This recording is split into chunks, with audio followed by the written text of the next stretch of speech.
This episode is brought to you by Skillshare. The first 1,000 people to sign up using the link in the description will get their first 2 months free. Tips on how to study for tests have been around since tests. Back in the day, people did simple things, such as leave post-it notes all around the house, therefore etching information into their brains every time they boiled water or took a pee. Numerous study hacks are out there nowadays. We are told that for some people, if they read out loud rather than silently, they are much more likely to remember what they read.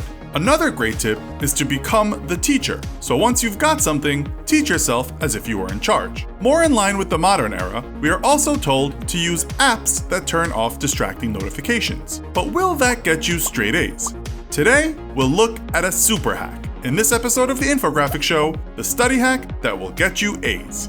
Okay, so this hack on how to get A's is not from some blog that has churned out content taken from someone else's blog or website, who in turn had lifted it from someone's website. No, this was a serious scientific study that was undertaken by Stanford research fellows. The name of the study was Strategic Resource Use for Learning, a self-administered intervention that guides self-reflection on effective resource use and enhances academic performance. You could rephrase that in unacademic terms and call it How to Study Better. Basically, what the researchers believed and set out to prove was that students were just consuming information the wrong way. If they consumed a better way, they could improve their grades. We hypothesized that making students more self-reflective about how they should approach their learning with the resources available to them would improve their class performance. It says in the abstract of the study, the students that participated in the study were asked to think about what resources they would use prior to sitting an exam. But they wouldn't just read the way they usually did.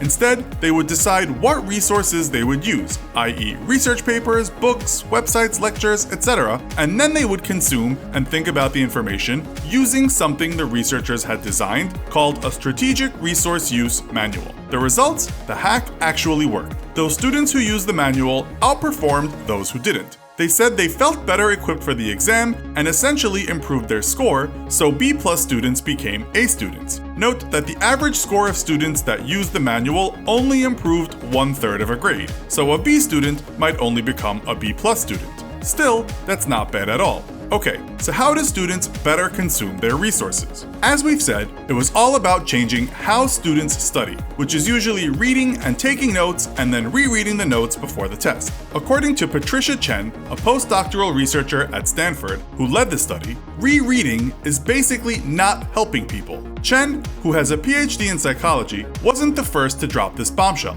2 psychologists from Washington University in St. Louis, named Henry Roediger and Mark McDaniel, spent years researching the best way to study, and they said the same thing. In their book, Make It Stick: The Science of Successful Learning, they wrote that all that rereading you do is pretty much ineffective. If you want to make something stick, you have to employ better methods. It's a bit like learning a language. You hardly become good at it from writing down long lists of definitions and rereading them. You must use the language for it to become ingrained in your memory. This is why the 2 writers said doing things like designing your own quizzes, heck, have a quiz show with your buddies, will be much more effective. In Chen's study, it goes a bit further. The students were, in a way, asked to deconstruct how they learned. Deconstruction is a philosophical term that isn't used in everyday life, but all it really means is taking something apart and looking at it more closely. For Chen's students who were given the manual, they were asked to do these things. Take 15 of the resources they would be using prior to taking the test. That could be lecture notes, textbooks, practice exam questions, or even private tutoring sessions and discussions with fellow students. They were then asked to deconstruct these resources. Basically, that meant asking yourself in detail how any of these things were useful and why they were useful. This creates a heightened awareness of what students are saying. They became analysts of their own resources and how they were used. They were then asked to meditate on what grade they wanted and how they might achieve their goal. They were also asked how likely they thought it would be that they get this grade. Going this extra mile, of course, only consolidated what the students were learning. They were in effect quizzing themselves not only on the subject matter, but on how effective their modes of learning were. You could call them meta-learners. It didn't matter if students were regular C, B, or A students. If they used the manual, they improved. The ones who didn't use the manual did not improve. For men or women, for Caucasians or African Americans, rich or poor, if they used the manual, they got better. The results are empirical proof that the manual worked. But why did it work? Well, as you're probably thinking right now, students generally don't think too much about how they study. They don't all deconstruct their methods or their teacher's methods. As Chen said in an interview, all too often, students just jump mindlessly into studying before they have even strategized what to use, without understanding why they are using each resource and without planning out how they would use the resource to learn effectively.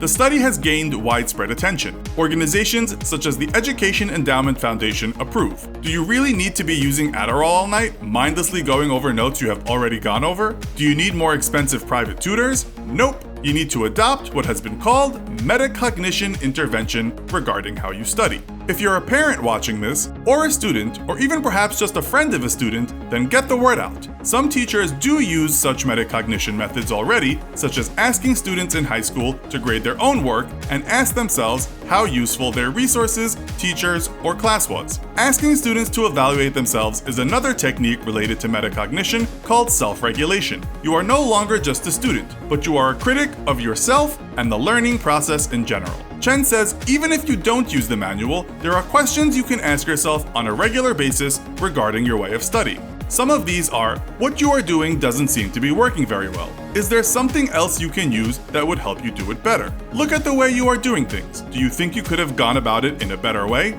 For those of you well past exam age, Chen believes this form of heightened awareness and constant evaluation is a strategy for life and success. It might even make your love life more successful if you take time to deconstruct your feelings and your lover's feelings. In one interview, Chen talked about this, saying, actively self-reflecting on the approaches that you are taking fosters a strategic stance that is really important in life. Want a real-life hack for learning how to make your own awesome videos like ours here at the Infographics Show?